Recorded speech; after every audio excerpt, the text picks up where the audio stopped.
Hello guys, আসসালামু আলাইকুম। আজ আপনাদের সামনে আমি উপস্থিত হয়েছি ডাক সেন্টারিং ইউনিট ক্যালিব্রেশনের একটি গুরুত্বপূর্ণ ভিডিও নিয়ে। এট ফার্স্ট আমাদেরকে যে কাজটি করতে হবে, প্রথমত সেন্টারিং ইউনিটের সেন্সরটি উইদাউট ফেব্রিক্সে রেখে আমাদেরকে চলে যেতে হবে সেন্টারিং কার্ডে। আমরা জানি সেন্টারিং কার্ডে 4টি কি থাকে, এর মধ্যে বাম পাশে এন্টার এবং স্লাইড এই দু বাটনে একসাথে আমাদেরকে পুশ করতে হবে। একসাথে পুশ করার পর আমাদের একটা ইন্টারফেস দেখাবে, ক্যালিব্রেশন সেটআপ আমরা শো করছি ডিসপ্লেতে, আপনারা একটু লক্ষ্য করুন।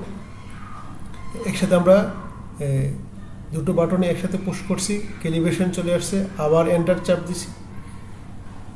এরপর আমাদের কাজ হলো, আমরা জানি সেন্টারিং কার্ডে 4টি পটেনশিয়াল নব আছে।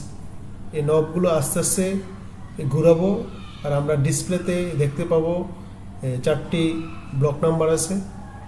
এই ব্লক নাম্বারগুলো আমরা চেষ্টা করব 4000-এর ভিতরে রাখার। আপনারা লক্ষ্য করুন যে আমি আস্তে আস্তে নবগুলো ঘুরাচ্ছি, আর ব্লক নাম্বারগুলো একটু একটু বাড়ছে কমছে। ডানে ঘুরালে বাড়বে আর বামে ঘুরালে কমবে। আমরা চেষ্টা করব এই নাম্বারগুলো 4000-এর ভিতরে রাখার। প্লাস মাইনাস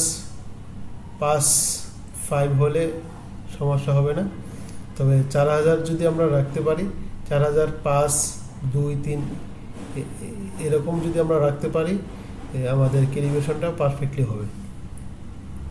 এরপর আমরা 4000 সাথে সাথে আমরা এন্টারে চাপ দেব।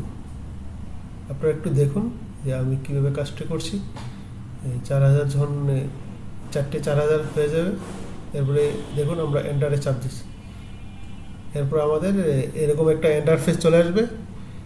এরপর কাজ হলো, আমরা যেই সেন্সরটা উইদাউট ফেব্রিক্সে রেখে এই কাজগুলো করলাম, এখন আমরা ওই সেন্সরের ঠিক মিডল বরাবর আমরা একটা ফেব্রিক্স ঝুলাবো। আর ফেব্রিক্সটা যদি ব্ল্যাক কালার হয় তাহলে ক্যালিব্রেশনের জন্য খুবই ভালো হয়, কারণ আমরা জানি ব্ল্যাক কালার দিয়ে ক্যালিব্রেশন করলে এর পরবর্তীতে যে কোনো ফেব্রিক্সের জন্য এই সেন্টারিং ইউনিটটা খুব ভালো কাজ করবে। দেখুন আমরা কীভাবে ফেব্রিক্সটা সেন্সরের ঠিক মিডল বরাবর রাখছি, এবং এক্ষেত্রে লক্ষ্য রাখবেন যাতে করে সেন্সরের দুই পাশের গ্যাপ সমান থাকে, ঠিক মিডল বরাবর থাকে, এবং সবসময় ব্ল্যাক ফেব্রিক দিয়ে ক্যালিব্রেশনটা করার চেষ্টা করবেন। দেখুন আমরা কিভাবে ফেব্রিক্সটা ঠিক মিডল বরাবর রাখার চেষ্টা করছি। প্রয়োজনে আপনারা মেজারিং টেপ ইউজ করতে পারেন। আমাদের এক অপারেটর ভাই, উনি মেজারিং টেপ দিয়ে মেপে নিচ্ছেন যে বোথ সাইডে সমান আছে কিনা। একটু লক্ষ্য করুন। তবে 1 cm বা ½ cm যদি কম বেশি হয় সমস্যা হবে না। এক্ষেত্রে সেন্টারিংয়ের ক্যালিব্রেশনের কোনো প্রবলেম হবে না। তবে নিখুঁতভাবে ক্যালিব্রেশন করার জন্য বোথ সাইডে সমান রাখা ভালো।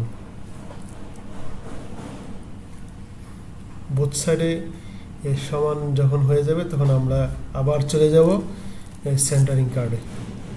সেন্টারিং কার্ডে আমরা জানি ডান পাশে দুটো বাটন আছে, প্লাস মাইনাস দুটো বাটন। এই বাটন দুটো চেপে আমরা এই ক্যালিব্রেশনটা কমপ্লিট করব। দেখুন দুটো বাটন ডান পাশে দুটো বাটন আছে, প্লাস মাইনাস, আর ডিসপ্লেতে SLDর উপরে একটা অ্যারো চিহ্ন শো করছে। আমরা এই বাটনগুলো চেপে এই অ্যারো চিহ্নের পরিবর্তে ওকে লেখাটা আমরা নিয়ে আসবো, তখন আমাদের ক্যালিব্রেশনটা ডান। আশা করি ভিডিওটি দেখে আপনারা উপকৃত হয়েছেন। থ্যাংক ইউ আমাদের সাথে থাকার জন্য।